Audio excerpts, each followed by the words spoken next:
Welcome back, everyone, to the English Leap podcast. I'm Evan, and joining me as always is my amazing co-host, Erin. Erin, how are you feeling today? I'm feeling fantastic, Evan. I'm especially excited about today's episode. We're talking about something that has transformed both of our lives, learning to speak English fluently. Absolutely. English is more than just a language. It's a passport to opportunities. Erin, do you remember when speaking English opened your first big door? Oh, yes. It was during a job interview for a multinational company. The manager said, "Your confidence in speaking English is what sets you apart." That moment changed everything. What about you, Evan? For me, it was traveling. I remember landing in a new country and being able to make friends, ask for directions, and even negotiate prices, all in English. It made me feel unstoppable. And that's what today's episode is all about. We'll share a 21-day roadmap to help you feel the same confidence and fluency. And to make it even easier, We've created something special for our listeners, a free PDF guide. Right, Erin? that's right. It's a step-by-step guide to our 21-day plan, packed with tips, exercises, and resources. You can download it from the link in the description and follow along. It's simple, practical, and totally free. So make sure you grab your copy. Now, let's dive into today's topic. Erin, don't you think the way we learned English in school has a lot to do with why so many struggle to speak fluently? Absolutely, Evan. Let me share a story that I think many of our listeners can relate to. Go ahead, Erin. I love a good story. So, back in school, I had these friends who were amazing at English, top of the class. They could ace grammar tests, write perfect essays, and memorize answers like pros. Sounds impressive, but let me guess. Speaking English was a different story? Exactly. Whenever they were put in real-life situations, like introducing themselves or holding a conversation, they froze. They couldn't even say a few sentences confidently. That's so common. I remember classmates who were just like that. They had the knowledge, but the moment they had to speak, it was like their minds went blank. And you know why? It's because of how English is taught in schools.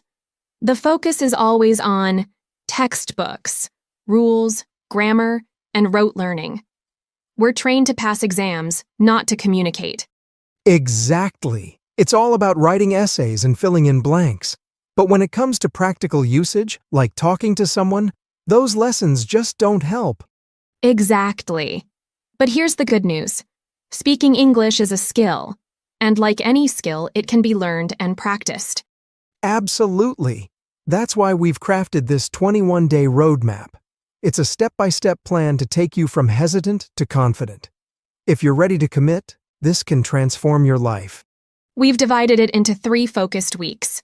And remember, just like planting a tree, fluency takes daily care. Let's grow together. Exactly, Erin. And before we dive into week 1, let's give our listeners a quick sneak peek into why this 21-day plan actually works. Isn't it amazing how structured practice can create lasting habits? Oh, absolutely, Evan. Here's the thing. Research says it takes about 21 days to form a habit. Whether it's waking up early, working out, or, in our case, speaking a new language, consistent effort over a few weeks rewires your brain. You start with small, manageable steps, and before you know it, you're building momentum. Exactly. And this plan isn't just random tasks thrown together. It's designed to cover every aspect of speaking English: listening, practicing, applying, and building confidence. It's like building a house. You start with a strong foundation, then add the walls, and finally, the roof to make it solid. And let's not forget the flexibility. This plan adapts to your pace. Even if you're a complete beginner or someone who knows a bit but freezes when speaking, these steps work. We've tried and tested them ourselves. Right.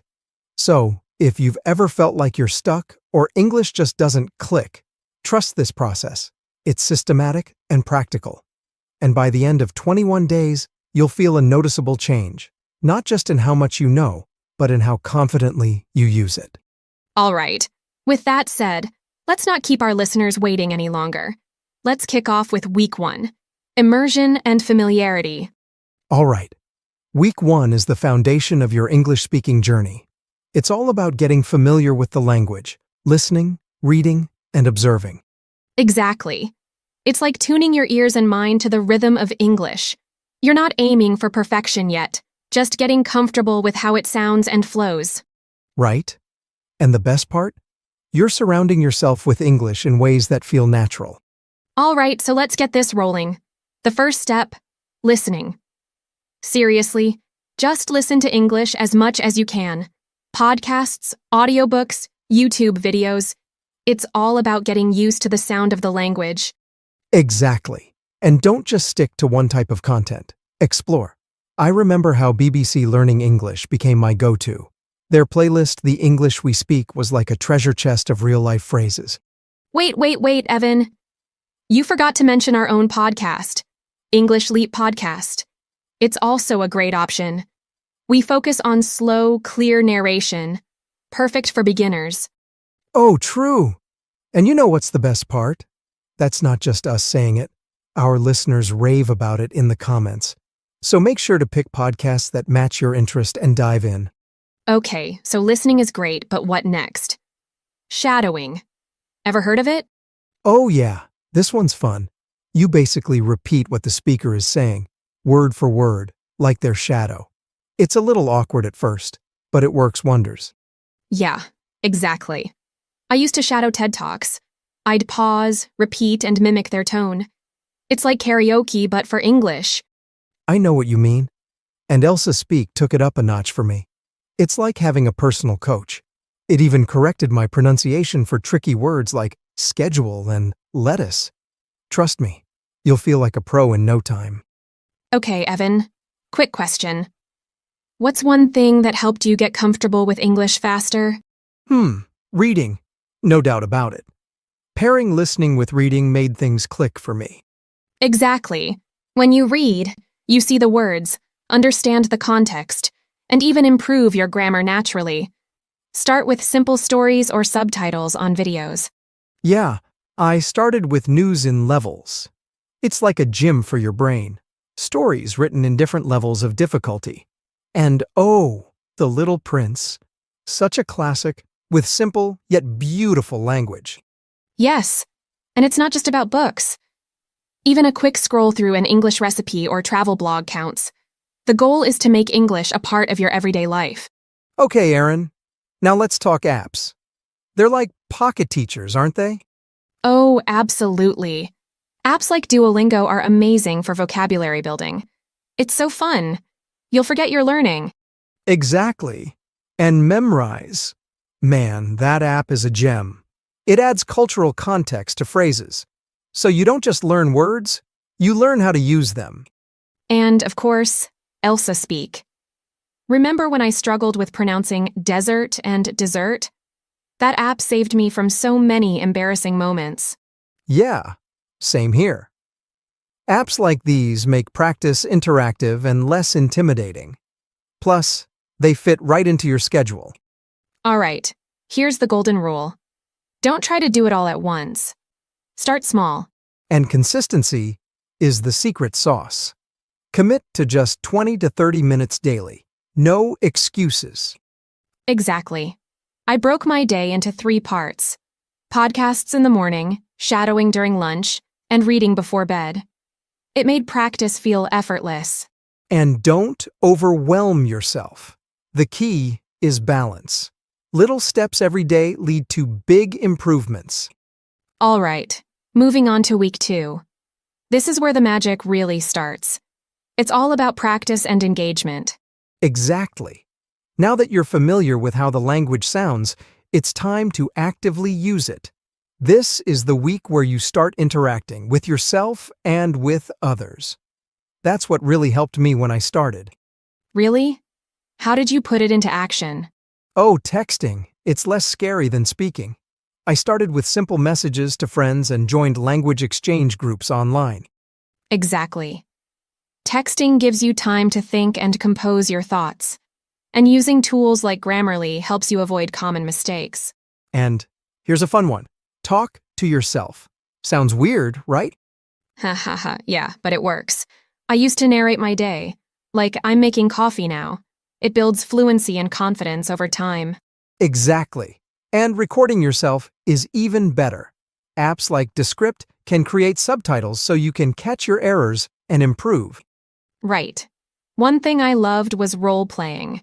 Pretend you're ordering food at a cafe or booking a ticket. Oh yeah, it's practical and fun. I remember using BBC's Real English for this. It's so helpful for everyday situations.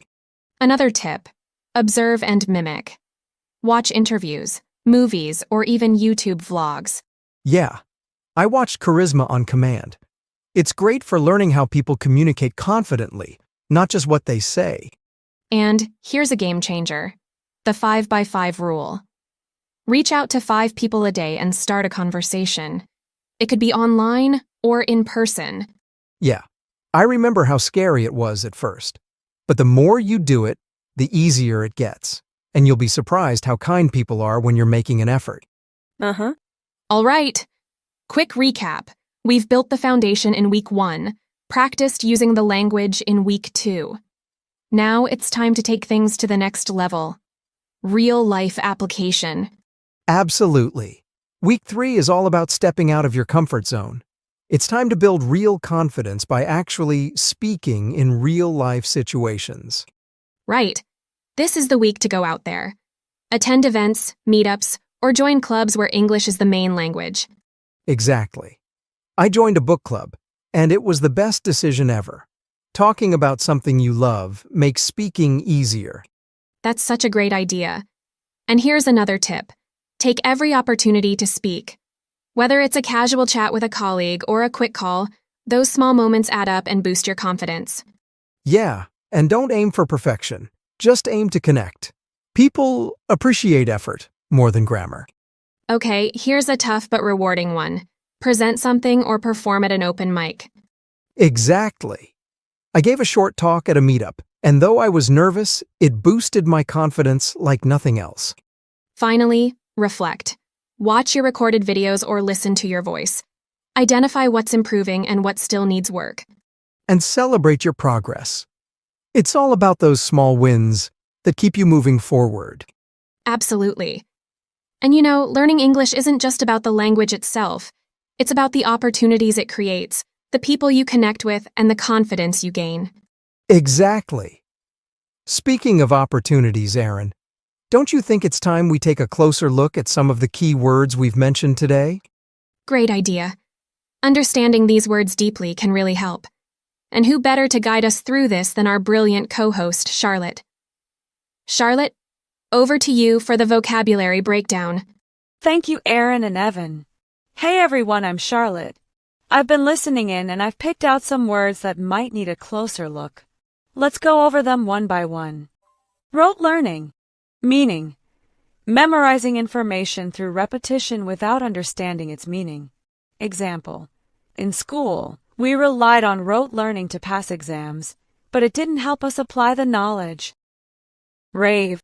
Meaning: to talk or write about something with great enthusiasm or admiration. Example: she couldn't stop raving about the new cafe she discovered. It's her favorite spot now. Hesitant. Meaning: unsure or slow to act because of uncertainty or nervousness. Example: he was hesitant to raise his hand during the meeting, fearing his idea might not be well received. Sneak peek. Meaning: a brief look at something before it is fully revealed. Example: the movie trailer gave us a sneak peek into the thrilling plot of the upcoming film. Manageable. Meaning: something that can be handled or dealt with easily. Example: breaking your study schedule into small tasks makes it much more manageable and less stressful. Random. Meaning: something done without a specific plan, purpose, or pattern. Example: we took a random road trip last weekend and ended up discovering a beautiful little town. Familiarity. Meaning: a close acquaintance with or knowledge of something. Example: after spending a few weeks in the city, she gained familiarity with the local culture and language. Intimidating, meaning making someone feel nervous or less confident. Example, speaking in front of a large crowd was intimidating at first, but she soon found her rhythm. Overwhelm, meaning to feel buried under a large amount of tasks, emotions, or pressure. Example, the long to-do list began to overwhelm him, so he decided to tackle one task at a time. Pretend, meaning to act as if something is true when it isn't. Example, the kids love to pretend they're astronauts exploring a new planet in their backyard. Holding a conversation, meaning to engage in a spoken exchange of thoughts, ideas, or feelings. Example, he found it easier to hold a conversation with his neighbors once he learned a few common phrases in their language. That's it for our vocabulary breakdown. I hope these definitions and simple sentences help you feel more confident using these words. Now let's head back to Aaron and Evan. Thank you so much, Charlotte. Those examples were super clear. I love how you gave us simple sentences right away. It makes these words feel instantly usable. Yeah, that was really helpful. I'm sure our listeners now have a better grasp on the vocabulary we've been throwing around. That's it for today's episode. Keep practicing and stay consistent. And don't forget to subscribe to the English Leap podcast for more tips and motivation. You've got this. See you next time. Bye for now.